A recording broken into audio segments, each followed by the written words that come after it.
You're about to hear confirmation of your suggestion that there's a school of thought at the University of Notre Dame, because my talk is quite complementary to my wonderful colleague Paul's. It also picks up the question of anthropology and tries to put it front and center into our ethical reflections, but also our thinking about law and governance vis-a-vis AI. I come to you all from the area or the field of inquiry of public bioethics. My work is on the governance of science, medicine, and biotechnology in the name of ethical goods.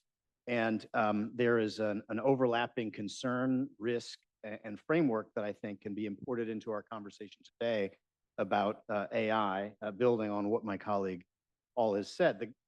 As the materials that were circulated say, the guiding framework of this event is integral human development.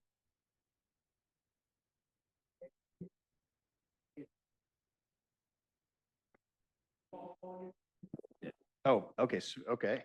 We can switch over here. Camera 2, camera 1. As Pope Leo has written, we must weigh the impacts of AI in light of the integral development of the human person and society. It's the same anthropological question that infuses our reflections on law and bioethics. That is, the purpose of law, the purpose of our ethical reflection and deliberation is to protect and promote the flourishing of persons. And in order to do that, you have to have at least a provisional understanding or shared understanding of what persons are and what consists in their identity and their flourishing.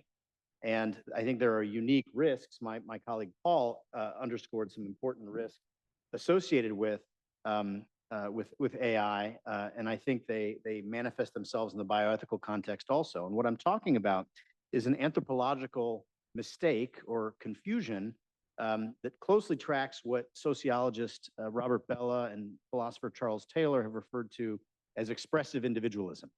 It reduces the person to an atomized individual will, whose highest flourishing consists in the interrogation of the inner depths of the self in order to express and freely follow the original truths discovered therein towards one's self-invented destiny. Now, this is a temptation that we see in the context of bioethics all the time, and in particular in the law that governs these areas of practice.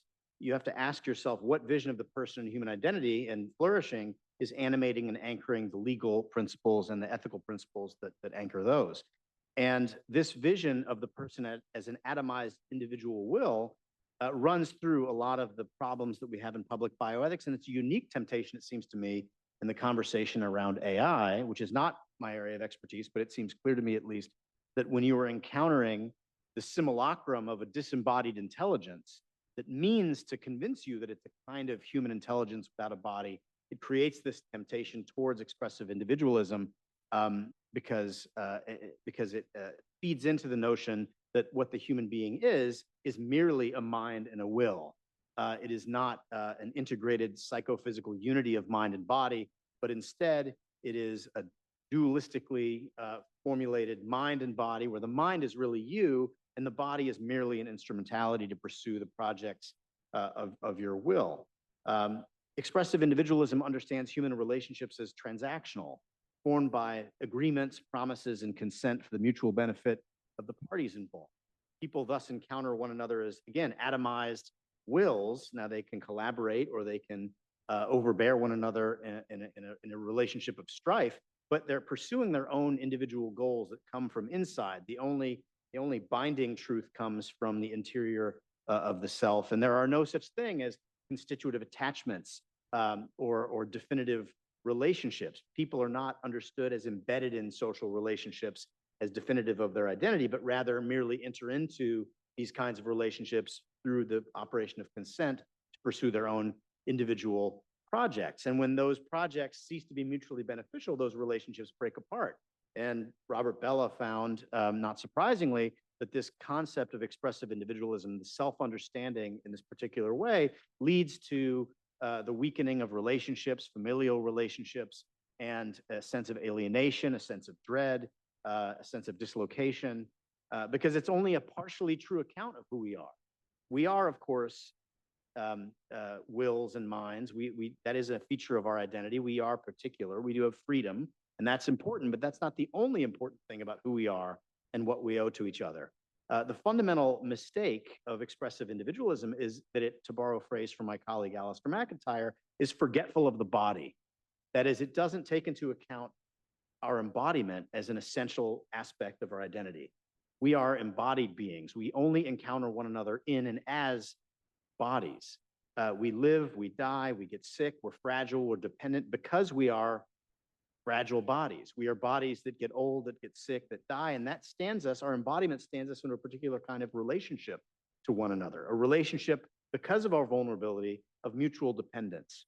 And expressive individualism doesn't understand that and can't take on board our vulnerability and can't even see the weakest and most vulnerable among us, the elderly, the poor, the disabled, and children, those who have claims on us but don't manifest the kinds of capacities that are valorized by expressive individualism. And so the answer, it seems to me, to the problem, to the error of expressive individualism is to remember the body, to understand that we are, in fact, psychophysical unities, that our vulnerability and our fragility and our subjection to natural limits stands us into a particular kind of relationship to one another, an ethical relationship to one another. And what flourishing looks like within this anthropology is not merely the assertion of the unencumbered will or the pursuit of unfettered freedom, although those are important things, but actually what's required for human flourishing, for embodied beings, is what McIntyre calls networks of uncalculated giving and graceful receiving, composed of people who are willing to make the good of another their own good without counting the cost, without doing it in a transactional way or thinking about a return on investment or thinking about what's this going to do for me. And every single person in this room is only here today because someone in our lives, probably our parents, decided to make our good their good in a way that didn't count the cost, in a way that made our good the sole focus of their work and support. And so we need these networks of giving and receiving for our own flourishing, our own survival, but they also teach us to become the thing that we are meant to be, to move from a purely dependent consumer of unconditional love and support to becoming one who can make the good of another his or her own good. And that'll guarantee the sustainability of these networks, but it will also teach us what we are meant to be. That is to say, by virtue of our embodiment and our relationship to one another, we are made for love and friendship. And in order to sustain these networks of giving and receiving and to participate in them, we need to cultivate what McIntyre calls the virtues of acknowledged dependence: just generosity, hospitality, misericordia, that is accompanying others in their suffering, but also the goods of graceful receiving: gratitude, humility, openness to the unbidden, tolerance of imperfection, solidarity, dignity, and honesty. In other words, all of this can be understood through the lens of love and friendship, which reflection on our embodiment can reveal are in fact claims that we have on one another and reveal how we stand in relationship to one another. And to bring this back to the question of AI, a sustained encounter with a system that is designed to persuade you that it is in fact a disembodied intelligence threatens our own self-understanding and our own obligations to one another, and will impede our moral imagination to help us understand that we're not just minds and wills, but we're embodied beings who love and care for one another and are most human and are most at our height of flourishing when we're taking care of each other. Thank you.